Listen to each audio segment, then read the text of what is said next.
Welcome to study अड्डा। दोस्तों आज हम लोग डिस्कस करने वाले हैं भारत की छोटी छोटी पहाड़ियों के बारे में। ठीक है, वैसे तो पूरे पर्वत पढ़ने होते हैं हम लोगों को, लेकिन अभी क्या है कि हम लोग ऐसे सैंपल वीडियो बना रहे हैं। ठीक है, तो इसमें हम लोग छोटे छोटे वीडियोज में इसको डिवाइड करके कंप्लीट करेंगे। ठीक है, अब यहाँ पर देखिए इस साउथ रीजन की जितनी भी पहाड़ियाँ हैं इनको डिस्कस करने वाले हैं। सबसे पहले यहाँ पे देखिए आपकी एक पहाड़ी रहती है जो कि गुजरात के पालनपुर से स्टार्ट होती है। गुजरात के पालनपुर से स्टार्ट होती है और फिर ये जाती है आपकी दिल्ली मजनू टीका तक। दिल्ली मजनू टीका। ठीक है दोस्तों, तो इस पर्वत श्रृंखला को बोलते हैं अरावली पर्वत श्रृंखला। अरावली पर्वत श्रृंखला दोस्तों, ये जो पर्वत श्रृंखला है भारत की सबसे प्राचीन पर्वत श्रृंखला है और इस पर बहुत ज्यादा क्वेश्चन क्रिएट किए जाते हैं। ठीक है, इसकी जो एज है वो लगभग 55 करोड़ वर्ष पूर्व है। इसका जो निर्माण है लगभग 55 करोड़ वर्ष पहले हुआ था। ठीक है, इसकी जो एक यहाँ पर दिल्ली में एक पहाड़ी फेमस है जिसको बोलते हैं रायसीना। रायसीना चोटी। इस पर्वत चोटी पर दोस्तों राष्ट्रपति भवन बना हुआ है। जी हाँ, जो हमारे राष्ट्रपति हैं यहीं पर इनका भवन बना हुआ है, राष्ट्रपति भवन। ठीक है, रायसीना हिल्स पर। इसकी जो सबसे ऊंची चोटी है वो है आपकी गुरु शिखर। सबसे ऊंची चोटी गुरु शिखर। इसकी जो हाइट है दोस्तों 1322 मीटर है। हाइट कितनी है? 1322 मीटर है। इसके बाद देखिए क्या होता है यहाँ पर कि गुजरात में छोटी छोटी पहाड़ियां और भी हैं आपकी। ये जो पहाड़ी रहती है दोस्तों इसको बोलते हैं गिर की पहाड़ी, गिर पर्वत या गिर पहाड़ी। ठीक है, और ये आपकी रहती है गिरनार पहाड़ी, गिरनार पहाड़ी। तो ये यहाँ पर देखिए, और ये आपका रहता है मांडो की पहाड़ी। तो यहाँ पर देखिए दोस्तों अरावली पर्वत है, इसका एक छोटा सा भाग ही गुजरात में, लेकिन ये जो 3 पहाड़ियां हैं ये पूर्ण रूप से गुजरात में है। अगर गुजरात की मुख्य पहाड़ियों की बात करेंगे तो गिर रहेगा, गिरनार रहेगा और क्या रहेगा आपका मांडो की पहाड़ी। इसके बाद दोस्तों यहाँ पर स्टार्ट होती है आपकी एक पर्वत श्रृंखला। इस पूरे देखिए यहाँ पर ये आपका पर्वत ही बने हुए हैं समुद्र के किनारे किनारे। इसको बोलते हैं पश्चिमी घाट। पश्चिमी घाट को 2 मेन पार्ट्स में डिवाइड कर दिए गए। पहले पार्ट को बोलते हैं सह्याद्री। ये जो आपका पार्ट है इसको बोलते हैं सह्याद्री, सह्याद्री पर्वत। ठीक है दोस्तों, तो इसका जो विस्तार है आपका ये महाराष्ट्र से लगा करके कर्नाटक तक रहता है। बीच में गोवा भी है, कर्नाटक तक है। इसकी जो सबसे ऊंची चोटी है वो कालसुबाई है और इसके बाद स्टार्ट होती है आपकी नीलगिरी पर्वत श्रृंखला जो कि कुछ इस तरह से। ठीक है, नीलगिरी पर्वत श्रृंखला।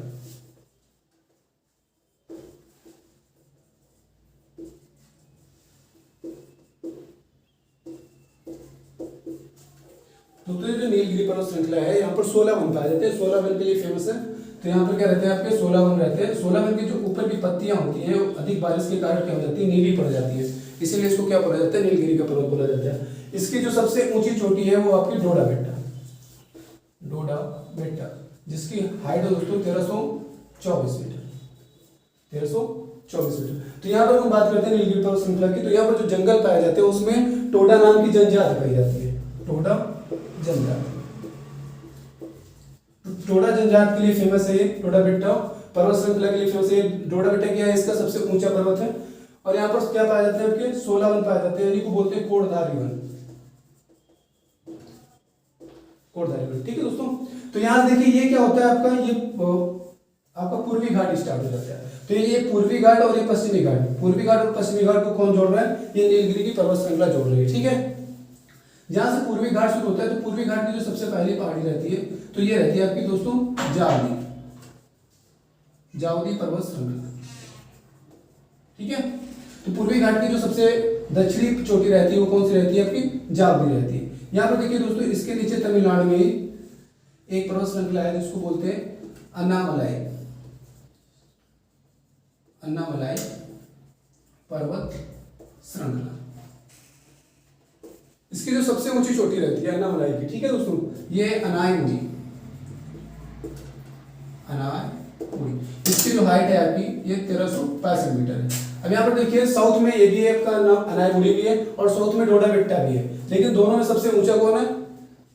अनायमुड़ी, जिसकी हाइट कितनी है? 1365 मीटर। तो दक्षिण भारत की सबसे ऊंची चोटी कौन सी हो जाती है आपकी?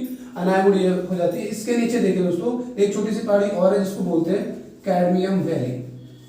कैडमियम वैली इलायची की पहाड़ी, इलायची की पहाड़ी। यहाँ पर दोस्तों इलायची बहुत ज्यादा उत्पादित होती है इसलिए इसको इलायची की पहाड़ी बोलते हैं। और यहाँ का जो वातावरण रहता है इलायची की खुशबू से हमेशा सुगंधित रहता है। या फिर ये कह सकते हैं कि भारत की सबसे दक्षिणतम पर्वत श्रृंखला कौन सी है? तो वो कैडमियम है। ठीक है, जावदी के बाद देखिए, जावदी जो है आपका, जावदी के बाद सेवराय, जावदी सेवराय पर्वत श्रृंखला और अगस्थामलाई। ये जो आपकी 3 पर्वत श्रृंखला है ये मूल रूप से आपकी तमिलनाडु में पड़ती है। ठीक है, तमिलनाडु में आपका अन्नामलाई पर्वत श्रृंखला भी पड़ती है, लेकिन ये क्या है आपका, ये तीनों पर्वत श्रृंखला है जो एक पूर्वी घाट की पर्वत श्रृंखला है। इसको पूर्वी घाट की पर्वत श्रृंखला नहीं बोल करके दक्षिण की पहाड़ी बोलते हैं। ठीक है, तो 3 पहाड़ियां हो जाती है तमिलनाडु में, अगस्थामलाई, सेवराय और जावदी की पर्वत श्रृंखला। अब जावदी जो पर्वत श्रृंखला है आपकी ये पूर्वी घाट की सबसे दक्षिणी पर्वत श्रृंखला है। ठीक है, इसके ऊपर ही दोस्तों 2 पहाड़ियां और रहती है छोटी छोटी सी, जिनको बोलते हैं बेलागिरी और बाबा बुदन। बेलागिरी और बाबा बुदन ये आपकी कर्नाटका में है। ठीक है, कर्नाटका। तो ये जो 2 पहाड़ियां हैं आपकी ये चंदन की लकड़ी के लिए फेमस है। ठीक है, यहाँ पर चंदन की लकड़ी का बहुत अधिक उत्पादन होता है, तो जो कि ये पहाड़ियां कर्नाटक में पड़ती है। अगस्थामलाई के बाद देखिए दोस्तों यहाँ पर कुछ छोटी छोटी और पहाड़ियां हैं,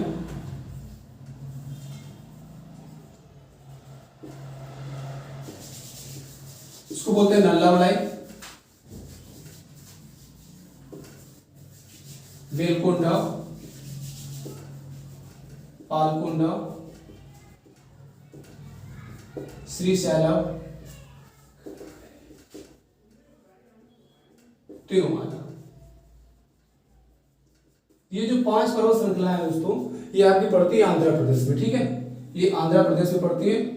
क्वेश्चन यहाँ पर ये बनता है कि निम्न में से आंध्र प्रदेश की पर्वत श्रृंखला कौन सी नहीं है या कौन सी है? तो ये 5 पर्वत श्रृंखला आपको याद रखना है आंध्र प्रदेश के लिए। ठीक है, ये छोटी छोटी पहाड़ियां जो कि पूर्वी घाट का एक हिस्सा है। यहाँ पर देखिए पूर्वी घाट जो रहता है छोटे छोटे पार्ट्स में डिवाइड रहता है, क्योंकि साउथ यहाँ पर देखिए क्या होता है कि जो पश्चिम से पूरब की तरफ नदियां बहती हैं वो इसको कई पार्ट्स में डिवाइड कर देती है। ठीक है, अपभ्रंश के कारण क्या हो जाता है कई पार्ट में डिवाइड हो जाता है। इसके ऊपर देखिए ये आपका उड़ीसा के पास एक पर्वत श्रृंखला है जिसको बोलते हैं गड़जात पर्वत श्रृंखला।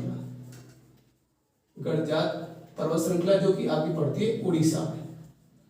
ठीक है, उड़ीसा के ऊपर देखिए यहाँ पर पश्चिम बंगाल में एक पारसनाथ पर्वत श्रृंखला है जो कि हिस्सा है आपका सतपुड़ा का। इसका हिस्सा है, सॉरी ये विंध्य पर्वत श्रृंखला का हिस्सा है। विंध्य पर्वत श्रृंखला आपकी यहां से स्टार्ट होती है, विंध्य, पारसनाथ और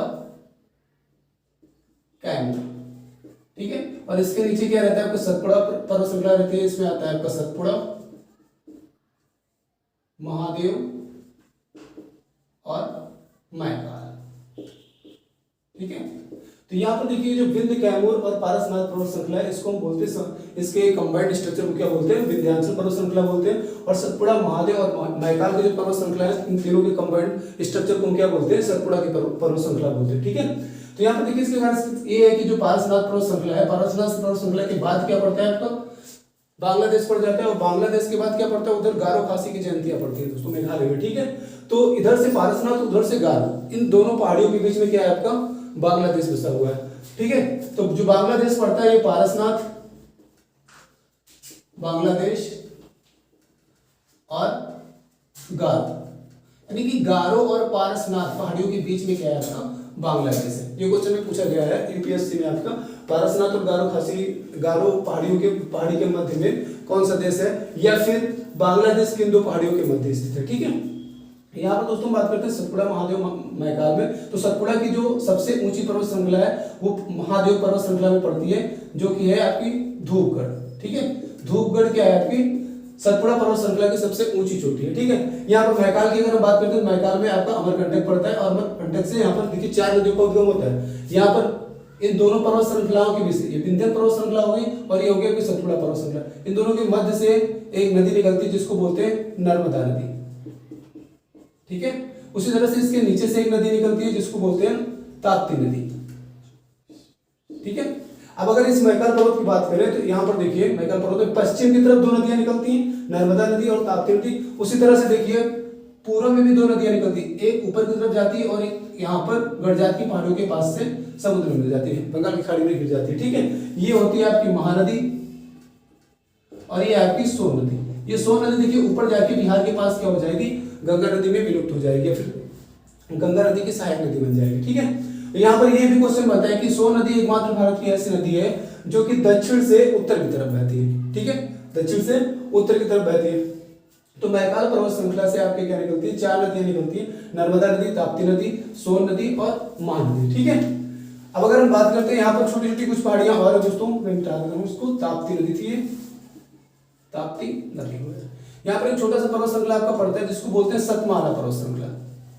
सतमाला ये कहां पर है आपका, महाराष्ट्र में। ठीक है, सतमाला के नीचे आपका एक छोटा सा पर्वत श्रृंखला और पड़ता है जिसको बोलते हैं नासिक, और यहाँ पर एक और है जिसको बोलते हैं महाबलेश्वर। तो महाबलेश्वर से क्या होता है, आपको गोदावरी नदी का उद्गम होता है, और यहाँ नासिक से क्या होता है, कृष्णा नदी का उद्गम होता है। ये यहाँ पर क्या है, ये इसलिए फेमस है क्योंकि यहाँ से किसी न किसी नदी का उद्गम होता है। ये देखिए महाराष्ट्र में 3 नदियां, 3 पहाड़ियां और पड़ती हैं आपकी, जो कि फिंगर टाइप में दिखती है, अजंता, बालाघाट और हरिश्चंद्र पहाड़ी। ये 3 नदियां के फिंगर टाइप, सॉरी ये 3 पहाड़ियां जो है फिंगर टाइप पहाड़ियों के लिए फेमस है। अगर ये पूछता है कि उंगली के आकार की 3 पहाड़ियां कौन सी है, तो अजंता, बालाघाट और हरिश्चंद्र। ठीक है, ये आपकी सतमाला पर्वत श्रृंखला है, ये महाबलेश्वर है और ये नासिक। ये सभी जो पहाड़ियां हैं ये आपके महाराष्ट्र में पड़ती है, चाहे सतमाला की बात हो रही, चाहे नासिक की, चाहे महाबलेश्वर, अजंता, बालाघाट, हरिश्चंद्र, ये सब क्या है आपकी महाराष्ट्र की पहाड़ियां हैं। ठीक है, यहाँ पर एक है आपका बाबा बुदन और मेलागिरी, ये आपकी कर्नाटक की पहाड़ियां। तो इस तरह से देखिए लगभग दक्षिण भारत की आप जितनी पहाड़ियां हैं वो सबको डिस्कस कर चुके हैं। ठीक है, अगर इतना आप याद कर लेते हो, लेकिन मानिए कि अगर पहाड़ियों से संबंधित क्वेश्चन आता है तो 50% आप कर पाएंगे। ठीक है, अगले सेशन में हम लोग देखेंगे ऊपर जो भी आपका हिमालय के रीजन पड़ता है और पूर्वांचल में जो भी आपकी पहाड़ियां पड़ती है, मिस भी पटके, वो उनको डिस्कस किया जाएगा। ठीक है।